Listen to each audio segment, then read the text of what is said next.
ছাত্ৰাৱস্থাৰ বা সৰুকালৰ নাম আছিলে জীৱন বৰঠাকুৰ আৰু জুবিন গাৰ্গ হৈছে তেওঁৰ সংগীত জগতৰ জনপ্ৰিয় নাম আৰু আজি অসমৰ মানুহে আমি সকলোৱে তেখেতক জুবিন গাৰ্গ হিচাপে জনাজাত আমি সকলোৱে তেওঁক সেই ধৰণে জানো আমি আমাৰ বিদ্যালয়ৰ তৰফৰ পৰা আমি প্ৰতিজ্ঞাবদ্ধ হৈছোঁ যে আমি তেওঁক আমাৰ মাজত তেওঁৰ গান তেওঁৰ যি কৰ্মৰাজি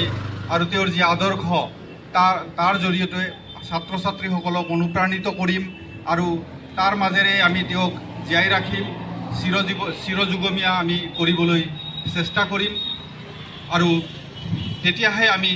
ভাবোঁ যে প্ৰকৃত শ্ৰদ্ধাঞ্জলি আৰু প্ৰকৃত স্মৰণ তেতিয়াহে সম্ভৱ হৈ উঠিব আমি দীঘলীয়া নকৰোঁ এইখিনি কৈ মই মোৰ বক্তব্য সামৰণি মাৰিছোঁ পুনৰবাৰ শ্ৰদ্ধাঞ্জলি জ্ঞাপন কৰিছোঁ আৰু অধ্যক্ষ মহোদয়ক মই শেষ কৰিবলৈ অনুৰোধ কৰিছোঁ সদাৰাইজ সকলোৱে মৰ্মাহত হৈছে যিটো খবৰ আচলতে আহিবলগীয়া খবৰ এটা আহি গ'ল আমাৰ অসম তথা ভাৰতবৰ্ষৰ এটা অপূৰণীয় ক্ষতি হ'ল তেখেতে যেতিয়া